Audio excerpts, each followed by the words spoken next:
আসসালামু আলাইকুম। মিলিস মম কিচেন থেকে নতুন একটা রেসিপি নিয়ে হাজির হয়েছি আমি পপি।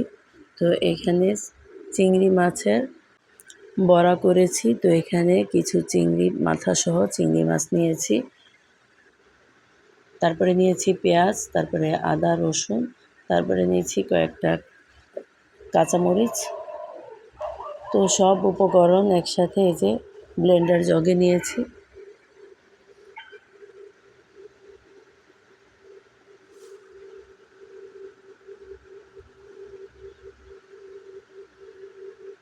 এই যে সব উপকরণ একসাথে ব্লেন্ডার জগে নিয়েছি। তারপরে নিয়েছি হাফ কাপ যে মসুরের ডাল। তো মসুরের ডালটাকে 30 মিনিট ভিজিয়ে রেখেছিলাম। তো এখন ধুয়ে এই যে চিংড়ি মাছের সাথে দিয়ে দিচ্ছি।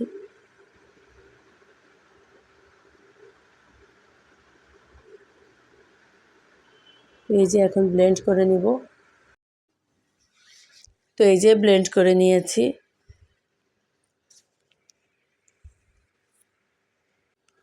একটা বাটিতে তুলে নিচ্ছি।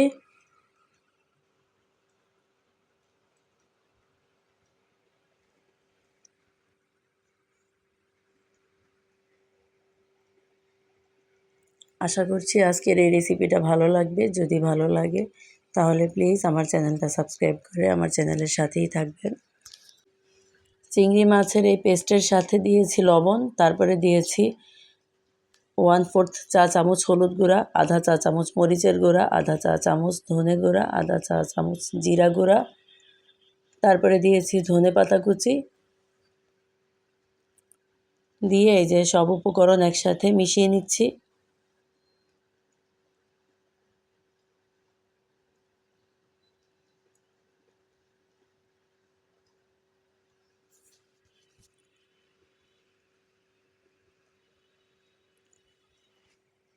তো এই যে দেখেন ভালোভাবে মিশিয়ে নিয়েছি।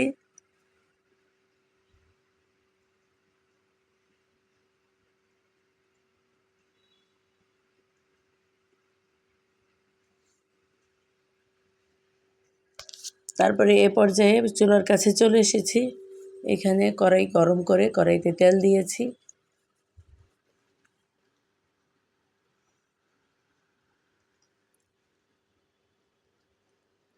তো অল্প তেলের মধ্যে চিংড়ি মাছের এই বড়াটা ভেজে নিচ্ছি। তো এই যে দেখেন চামচ দিয়ে অল্প অল্প করে এই যে তেলের মধ্যে দিয়ে বড়াটা ভেজে নিচ্ছি।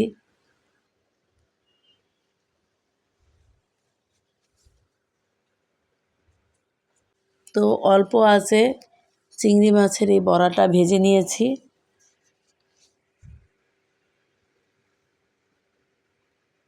আপনি যদি চুলার জালটা বাড়িয়ে দেন তাহলে কি হবে, এই যে চিংড়ি মাছের বড়ার এই উপরের দিকটা পুড়ে যাবে আর ভিতরটাও সিদ্ধ হবে না। তো এই জন্য চুলার জালটা এই যে কম রেখেছি।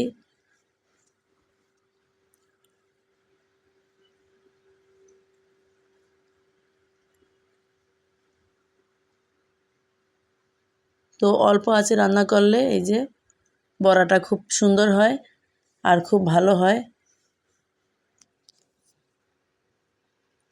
তো এই যে দেখেন আমি এখানে কয়েকবার উল্টে পাল্টে ভালোভাবে ভেজে নিয়েছি।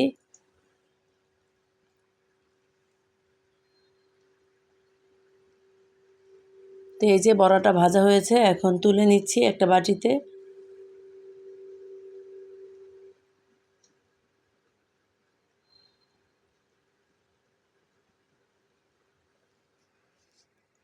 তো এই যে আমি আপনাদের একটা ভেঙে দেখাচ্ছি কতটা সুন্দর হয়েছে আর খেতেও খুবই মজার হয়েছে।